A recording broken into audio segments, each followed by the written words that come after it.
서울 시내 한복판에서 한 미국인 여성이 믿을 수 없다는 듯 연신 고개를 저으며 흥분된 목소리로 한국은 정말 미친 나라야. 완전히 미쳤어. 이건 정말 말도 안 돼.를 반복하고 있습니다. 그녀의 표정은 다소 격앙된 얼굴이었으며 얼핏 볼 때는 무언가 마음에 안 드는 것처럼 보이기도 하는데요. 그러던 그녀가 얼마 후 한국에 대한 충격적인 사실을 알게 되고 무언가 다른 이야기가 숨어있는 듯한 분노를 표출했다고 합니다. 도대체 그녀는 한국에서 어떤 일을 경험한 것일까요? 사연을 통해 알아가 보도록 하겠습니다. 그 전에 잠깐 1초 만에 누를 수 있는 좋아요 버튼을 꾹 눌러주시면 영상 제작에 큰 힘이 됩니다. 그럼 바로 사연 시작하겠습니다. 안녕하세요. 저는 뉴욕에서 최첨단 교통 시스템을 설계하는 수석 디자이너 콜먼이라고 합니다.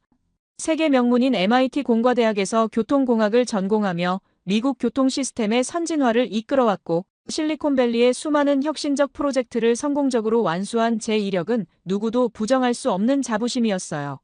세계를 선도하는 미국의 교통 시스템 속에서 성장하며 저는 당연하게도 미국의 기술력이 세계 최고라 확신했고 다른 나라들의 시스템은 관심조차 가질 필요가 없다고 여겼습니다. 그러던 중 갑작스럽게 중국 파견 제안을 받았을 때 저는 이것이 제 인생의 큰 전환점이 될 것이라고는 상상조차 못했어요. 솔직히 말씀드리면 제가 아시아라는 곳에 발을 들일 거라고는 꿈에서조차 생각해 본 적이 없었습니다. 저에게 아시아는 그저 낙후되고 혼잡한 기술적으로는 한참 뒤처진 지역일 뿐이었죠. 미국의 화려한 전광판과 체계적인 교통 시스템을 떠올리면 아시아의 교통체계는 그저 한심하게만 느껴졌어요. 하지만 회사의 거듭된 요청과 당신이 이 역할을 맡는 것이 가장 적합할 것 같습니다라는 말에 그리고 글로벌 기업의 수석 디자이너로서 이 경험이 제 커리어의 독특한 경로를 만들어줄 것이라는 계산적 판단에 따라 마지못해 수락하게 되었습니다. 당시 저는 제가 얼마나 오만했는지 그리고 이 결정이 저를 얼마나 큰 충격에 빠뜨리게 될지 전혀 알지 못했죠. 중국에 도착하자마자 저는 상상할 수 없을 정도의 문화 충격을 겪어야 했는데 거리는 복잡하고 무질서한 교통체계, 그리고 비효율적인 신호 시스템, 불규칙한 버스 운행 등 모든 것이 제가 예상했던 느낌과 너무나 달랐습니다. 심지어 기본적인 교통법규조차 제대로 지켜지지 않고 무단횡단을 밥 먹듯이 하는 모습을 보면서 깊은 좌절감을 느끼지 않을 수 없었어요. 길거리는 늘 혼잡했고 신호를 제대로 지키지 않아서 대중교통은 거의 항상 지연되었습니다. 이런 상황에서 제가 설계한 시스템은 전혀 제대로 운영되지 않았고 현지의 낙후된 인프라와 기술력의 한계로 인해 수많은 좌절을 겪어야 했어요. 매일 아침 출근길에서 마주하는 교통체증과 지하철의 과밀화, 불규칙한 버스 운행 시간 등은 저에게 큰 스트레스가 되었습니다. 특히 아침마다 지하철에서 마주치는 사람들의 위생 상태는 충격 그 자체였는데 샤워도 하지 않은 듯한 냄새, 덥수룩하게 자란 머리카락, 구겨진 옷차림을 한 사람들 속에서 숨이 막히는 기분이 들곤 했습니다.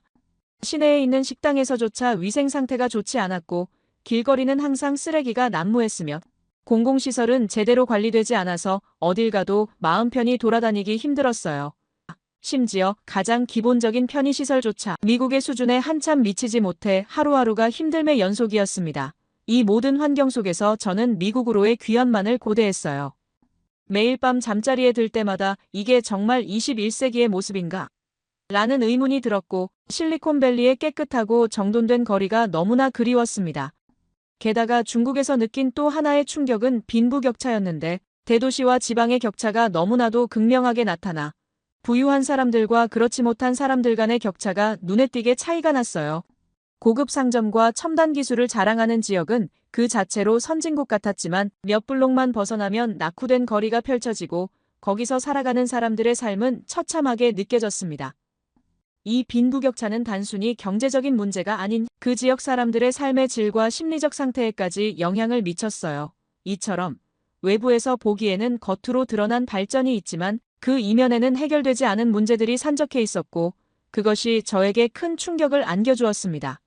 1년간의 중국 생활은 저에게 씻을 수 없는 트라우마를 남겼고 결국 저는 다시는 아시아 국가에는 발을 들이지 않겠다는 결심을 하게 되었어요. 미국으로 돌아온 후 저는 드디어 제가 있어야 할 곳으로 돌아왔다는 안도감에 푹 빠졌습니다. 깨끗한 거리, 정돈된 교통체계, 시간을 지키는 대중교통을 보며 눈물이 날 것만 같았어요. 하지만 운명이란 것이 참 아이러니하네요. 미국으로 돌아온 지 얼마 되지 않아 저는 또다시 충격적인 소식을 접하게 되었습니다.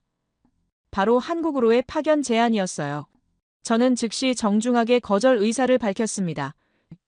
죄송하지만 중국에서의 경험으로 인해 더 이상 아시아 지역으로의 파견은 고려하기 어렵습니다라고 말씀드렸어요. 하지만 제 팀장은 쉽게 물러서지 않았습니다. 콜먼, 당신은 중국의 교통 시스템을 직접 경험했기 때문에 더욱 필요한 인재예요. 한국의 교통 시스템이 어떤지 객관적으로 평가하고 비교해 줄 수 있는 사람이 필요합니다.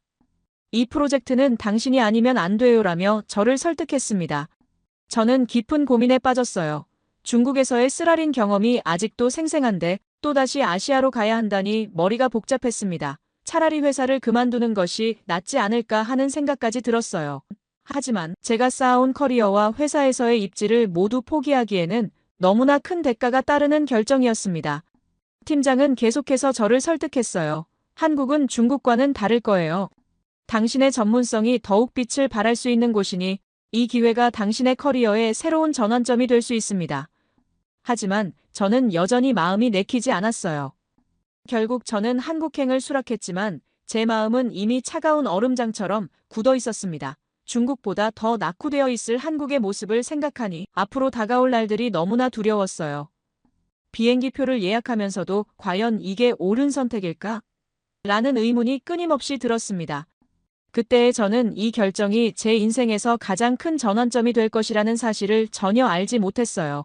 그렇게 긴장과 두려움을 안고 비행기에 몸을 실었습니다.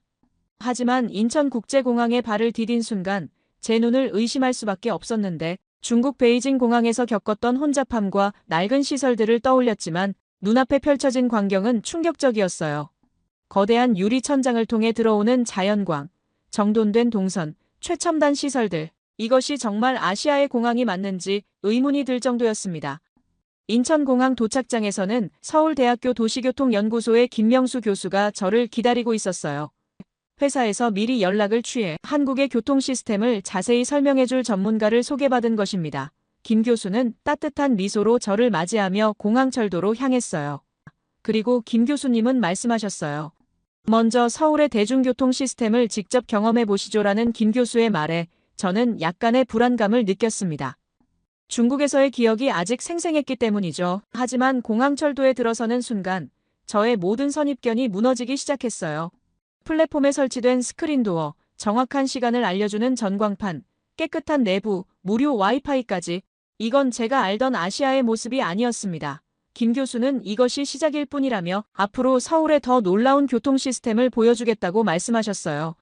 열차가 정확히 예정된 시간에 도착하자 김 교수는 빙그레 웃으며 말했습니다. 이제 한국의 진짜 모습을 보여드리죠. 그 말을 들으며 저는 이번 프로젝트가 제 모든 고정관념을 바꿔놓을지도 모른다는 예감이 들었어요. 김 교수와 함께 지하철에 탑승하면서 저의 놀라움은 더욱 커져갔어요. 우리나라는 2015년부터 모든 지하철역에 스크린도어 설치를 의무화했어요. 라는 김 교수의 설명에 저는 가슴 아픈 이야기를 꺼내야 했습니다. 뉴욕에서 발생한 일련의 끔찍한 사건들이 떠올랐기 때문이에요. 최근 저희 뉴욕에서는 서브웨이 푸싱이라는 끔찍한 범죄로 시민들이 고통받고 있어요. 열차가 진입하는 순간 무고한 승객을 선로로 밀어버리는 사건이 계속 발생하고 있습니다. 시민들은 이제 선로에서 최대한 멀리 떨어져 플랫폼 벽에 등을 기대고 서 있을 수밖에 없는 상황이에요. 김 교수의 표정이 어두워졌습니다. 그런 끔찍한 일이 사실 그런 사고 위험 때문에 저희도 스크린도어 설치를 서둘렀어요. 시민의 생명만큼 소중한 것은 없으니까요. 저는 쓴웃음을 지으며 말했습니다. 뉴욕 메트로폴리탄 교통국은 이제서야 안전펜스 설치를 검토하겠다고 발표했어요. 하지만 한국은 이미 10년 전에 이 문제를 완벽하게 해결했네요. 미국에서는 지난달 맨해튼 지하철역에서 한 남성이 선로로 밀쳐져 두개골이 골절되는 사고가 있었고 렉싱턴 애비뉴에서는 50대 남성이 사망하는 비극도 있었습니다. 김 교수에게 스마트폰을 보여주며 충격적인 사진 한 장을 보여주었어요.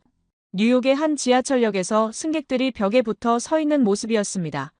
신뢰가 낮은 사회의 단상이라는 글과 함께 공유된 이 사진은 뉴욕 시민들의 불안한 현실을 여실히 보여주고 있었어요. 지난해 뉴욕 지하철에서만 573건의 중범죄가 발생했고 살인사건도 10건이나 있었다는 충격적인 통계를 들으며 저는 깊은 자괴감을 느꼈습니다. 세계 최고를 자부하던 미국의 교통 시스템이 시민들의 기본적인 안전조차 지키지 못하고 있었어요. 반면 한국의 모든 지하철역은 스크린도어로 승객의 안전을 완벽하게 보장하고 있었습니다. 실시간 열차 정보는 물론이고 역산의 곳곳에 설치된 안전시설들이 눈에 띄었어요. 더욱 놀라운 것은 이 모든 것이 이미 10년도 더 전에 구축되었다는 사실이었습니다. 블룸버그는 지난해는 뉴욕 지하철 이용객들에게 수십 년 만에 가장 위험한 해였다고 평가했다는 저의 말에 김 교수님은 다시 한번 안타까운 표정을 지으셨습니다. 시민의 안전을 최우선으로 생각하는 한국의 철학은 중국은 물론 미국과 비교해도 한 차원 높은 수준이었어요. 질서정연하게 줄을 서서 기다리는 시민들의 모습, 노약자석을 자발적으로 양보하는 문화, 이런 성숙한 시민의식은 미국에서도 보기 힘든 광경이었습니다. 김 교수는 안전은 시스템과 시민의식이 조화를 이룰 때 완성됩니다라고 말씀하셨어요. 그 말을 듣는 순간 제가 그동안 얼마나 편협한 시각을 가지고 있었는지 깨달았습니다. 이제는 미국이 한국의 시스템을 배워야 할 때라는 생각이 강하게 들었어요. 그렇게 우리는 이동을 하던 중 김 교수님이 저에게 이것 좀 보세요. 김 교수님이 지하철 객실 한쪽을 가리켰어요. 분홍색으로 특별히 표시된 좌석이었습니다. 이건 임산부 배려석입니다. 임산부 배지를 보여주면 누구나 자리를 양보해주는 문화가 정착되어 있죠. 놀라운 것은 이런 배려가 단순한 구호에 그치지 않았다는 점이었어요. 임산부들은 실제로 편안하게 자리에 앉아 있었고 다른 승객들은 그것을 당연하게 받아들이고 있었습니다. 수서역으로 가보시죠. 김 교수가 이동 중에 갑자기 제안했어요. 교통약자를 위한 우리의 노력을 보여드리고 싶습니다. 수서역에 도착하자 김 교수는 역산의 특별한 설계를 보여주셨습니다. 역과 이마트를 연결하는 계단에는 양방향 스테인리스 경사로가 설치되어 있었어요. 이 구간은 하루 유동 인구가 엄청납니다. 그 중에서도 노약자, 임산부, 장애인분들의 비율이 높아요. 처음에는 단순한 리프트만 있었지만 시민들의 요청으로 더 효율적인 시스템을 도입했습니다. 김 교수의 설명에 저는 깊은 감명을 받았어요. 중국에서는 상상도 할 수 없었던 광경이었습니다. 미국의 많은 역사들도 아직 이런 수준의 배려시설을 갖추지 못했다는 사실이 부끄러웠어요. 더 놀라운 것은 이런 시설이 자연스럽게 우측 통행 문화까지 만들어냈다는 겁니다. 김 교수의 말씀에 고개가 절로 끄덕여졌습니다. 이런 세세한 배려와 시민의식의 조화를 보며 저는 미국이 한참 배워야 할 점들이 많다는 것을 실감했어요. 단순히 시설을 설치하는 것을 넘어 그것이 실제로 활용되는 문화를 만들어내는 것, 그것이 바로 한국이 이룩한 진정한 발전이었습니다. 그렇게 우리는 수서역에서 서울의 교통관제센터로 이동을 했습니다. 한국의 지하철 시스템에 놀란 것도 모자라 이제는 더 큰 충격이 기다리고 있다는 걸 그때는 전혀 알지 못했어요. 서울시 교통정보센터로 향하는 동안 김 교수는 서울의 교통 시스템이 어떻게 변화해왔는지 설명해 주셨습니다.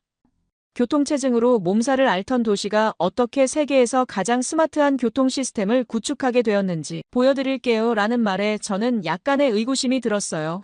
센터에 도착하자마자 저는 제 눈을 의심할 수밖에 없었습니다. 거대한 스크린 앞에서 실시간으로 도시의 모든 교통정보가 수집되고 있었어요.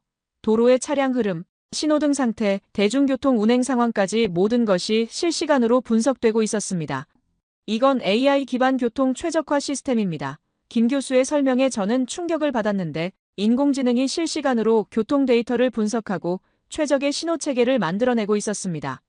심지어 사고나 공사로 인한 정체 상황까지 예측하여 대응하고 있었어요. 전자 태그 기반의 자동 요금 징수 시스템을 보며 저는 완전히 충격에 빠졌어요. 팀원이라는 이름의 교통카드 하나로 버스, 지하철, 택시까지 모든 대중교통을 이용할 수 있다는 사실이 믿기지 않았습니다. 더구나 카드를 꺼내 리더기에 태그하는 순간 자동으로 요금이 결제되는 모습은 너무나 당연히 보였습니다. 김 교수가 자부심 가득한 목소리로 설명을 이어갔어요. 하이패스라는 고속도로 요금 징수 시스템은 더욱 놀라울 겁니다. 실제로 고속도로 영상을 보며 저는 입을 다물지 못했습니다. 차량들이 속도를 늦추지 않고도 톨게이트를 통과하고 요금이 자동으로 정산되는 모습이 마치 마법처럼 느껴졌어요. 미국의 유사 시스템은 아직도 오류가 빈번하고 차량이 완전히 정차해야 하는 경우가 많은데 말입니다. 여기서는 초당 수백 대의 차량이 오차 없이 통과하고 있었어요. 그것도 99.9%라는 믿기 힘든 정확도로 말입니다. 실리콘밸리에서 근무하며 자부심을 가졌던 제 모습이 부끄러워지는 순간이었습니다. 김 교수는 이어서 월별 통계 자료를 보여주었어요. 이 시스템 도입 이후 교통정체가 42% 감소했고 연간 수천억 원의 사회적 비용이 절감되었습니다. 저는 숫자들을 보며 깊은 충격에 빠졌습니다. 이것은 단순한 기술 혁신이 아닌 사회 전체의 혁명적인 변화였어요. 수백만 건의 교통 데이터가 실시간으로 처리되며 AI가 도시 전체의 교통 흐름을 최적화하는 모습을 지켜보면서 미국에서 우리가 꿈꾸던 미래가 바로 여기 제 눈앞에서 펼쳐지고 있었습니다. 이 정도의 기술력이라니. 목소리가 절로 떨렸습니다. 그동안 제가 알고 있던 세상이 너무나도 좁았다는 것을 깨달았어요. 가장 마음을 무겁게 하는 것은 이 모든 시스템이 이미 수년 전부터 안정적으로 운영되고 있다는 사실이었습니다. 우리가 아직도 개념 검증 단계에서 고민하고 있는 기술들이 여기서는 이미 시민들의 일상이 되어 있었어요. 그 현실 앞에서 저의 오만함이 천천히 녹아내리는 것을 느낄 수 있었습니다. 김 교수님은 제 내면의 혼란을 아시는지 잠시 말씀을 멈추고 저를 바라보셨어요. 콜먼 씨, 이제 우리가 서로에게 배울 점이 많다는 걸 아시겠죠? 그 말씀에 고개를 끄덕이며 저는 처음으로 진정한 배움의 자세를 가지게 되었습니다. 이제는 제가 겸손히 배워야 할 차례라는 것을 마음 깊이 받아들였어요. 창밖으로 해가 저물고 있었지만 서울의 거리는 오히려 더 생기가 넘쳤습니다. 밝게 빛나는 네온사인과 부지런히 움직이는 사람들 사이로 이 도시는 결코 잠들지 않는다는 것을 느낄 수 있었어요. 이제 서울의 또 다른 혁신을 보여드리고 싶습니다. 김 교수의 눈빛이 반짝였어요. 밤이 되면 이 도시는 새로운 생명력을 얻습니다. 그리고 그 생명력 속에 우리의 첨단 기술이 숨쉬고 있죠. 김 교수는 저를 새벽 동행 자율주행 버스 관제센터로 안내했어요. 서울시는 2025년부터 새벽에 출근하는 시민들을 위한 자율주행 버스 서비스를 시작할 예정입니다. 김 교수의 설명을 들으며 중국에서의 경험이 떠올랐어요. 불과 얼마 전까지만 해도 저는 아시아의 기술력을 무시했었는데 지금 제 앞에 펼쳐진 광경은 그런 편견이 얼마나 어리석었는지 보여주고 있었습니다. 관제센터의 대형 스크린은 마치 살아있는 생명체처럼 움직이고 있었어요. 동북부와 서남부에서 도심으로 향하는 자율주행 버스들의 움직임이 실시간으로 표시되는 모습에 저는 넋을 잃고 말았습니다. SUM이 개발한 자율주행 시스템을 보며 저는 깊은 충격에 빠졌어요. 미국에서 우리가 세계 최고라고 자부하던 기술이 이곳에서는 이미 일상이 되어 있었습니다. 새벽 시간대의 기술적 난관을 극복한 센서 융합 기술과 딥러닝 시스템은 그저 경이로울 따름이었습니다. 한국이 이런 수준의 기술력을 보유하고 있다니 저는 제가 알던 세상이 완전히 뒤집어지는 것을 느꼈어요. 특히 원격 주행 시스템을 보며 저는 전율을 느꼈습니다. 이것은 단순한 기술의 진보가 아닌 전 세계가 본받아야 할 혁신의 표본이었어요. 미국은 물론이고 유럽의 자율주행 기술도 이 정도 수준에는 미치지 못한다는 사실에 가슴이 먹먹해졌습니다. 무엇보다 이 모든 기술이 사회적 약자를 위해 개발되었다는 점에서 저는 진정한 기술 혁신의 의미를 깨달았어요. 미국에서 우리가 추구하던 혁신이 얼마나 자기중심적이었는지 이제야 부끄러움을 느끼며 깨달았습니다. 김 교수가 자율주행 버스 시승을 제안했을 때 저는 망설임 없이 동의했어요. 이제는 더 이상 두려움도 편견도 없었습니다. 오히려 한국의 기술을 더 깊이 이해하고 이를 전 세계에 알려야겠다는 사명감마저 느꼈어요.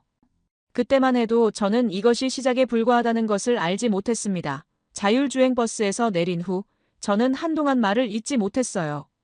방금 경험한 것이 마치 꿈만 같았습니다. 중국에서의 실망감, 아시아 기술에 대한 불신, 그리고 미국의 기술력이 세계 최고라는 오만한 생각들이 순식간에 무너져 내렸어요.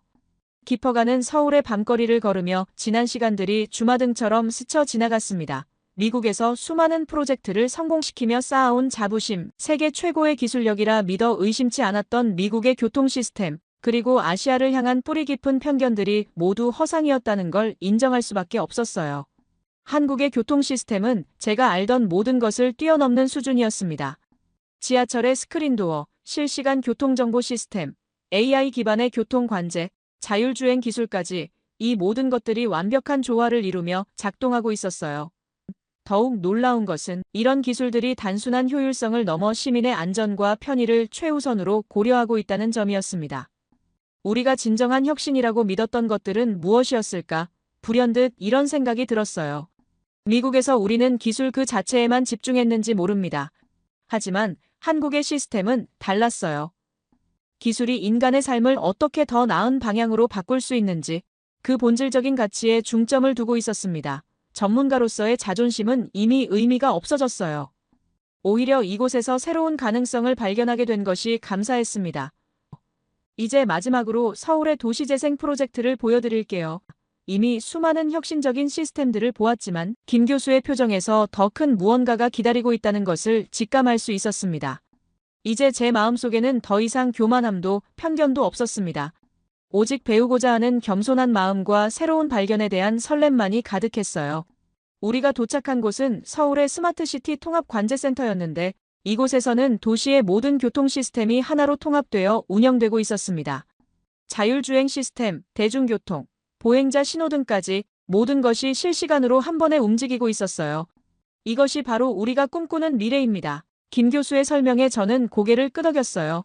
더욱 놀라운 것은 이 모든 시스템이 시민들의 편의를 최우선으로 고려하고 있다는 점이었는데 교통약자를 위한 맞춤형 경로 안내, 심야 시간대의 안전 시스템, 환경을 고려한 친환경 교통망 구축까지 모든 것이 완벽한 조화를 이루고 있었어요. 이제 저는 깨달았습니다. 제 목소리에는 확신이 담겨 있었어요. 진정한 혁신은 기술 그 자체가 아닌 그것이 어떻게 인간의 삶을 개선하는가에 있다는 것을요. 김 교수는 흐뭇한 미소를 지으셨습니다. 한국에서 배운 이 모든 것들을 세계에 알리고 더 나은 교통 시스템을 만들어가는 것이 제 새로운 목표가 되었어요. 미국으로 돌아가면 가장 먼저 해야 할 일은 우리의 시스템을 완전히 재검토하는 것입니다. 아시아를 무시했던 제 자신이 부끄러워졌어요. 오히려 이제는 한국에서 더 많은 것을 배우고 싶다는 생각뿐입니다. 이제 저는 더 넓은 세상을 보게 되었고 진정한 혁신이 무엇인지 깨달았어요. 이것은 끝이 아닌 새로운 시작입니다. 한국에서의 모든 경험이 마치 꿈만 같아요. 미국으로 돌아가면 가장 먼저 한국의 교통 시스템을 우리 실정에 맞게 접목시키는 방안을 제안할 것입니다. 한국에서 배운 것들을 실현하는 그날까지 저는 멈추지 않을 거예요. 저와 함께 다니면서 많이 알려주신 김 교수님과 그리고 이 글을 읽어주신 모든 분들 정말 감사합니다. 모두 안녕히 계세요. 오늘의 사연 어떻게 들으셨나요? 콜먼이 경험한 한국의 교통 시스템은 그녀의 인생을 완전히 바꿔놓았습니다. 세계 최고를 자부하던 미국의 전문가가 한국에서 발견한 놀라운 혁신의 현장. 과연 그녀는 이 경험을 미국에서 어떻게 현실화할 수 있을까요? 여러분의 생각을 아래 댓글에 남겨주세요. 그리고 감동적인 사연을 주변 사람들과 공유하고 함께 이야기 나눠보세요. 마지막으로 1초밖에 걸리지 않는 구독과 좋아요, 알림 설정은 영상 제작에 큰 힘이 됩니다. 지금까지 감동을 담아 여러분께 진심을 전하는 감동담기였습니다. 오늘 하루도 행복한 하루 보내세요.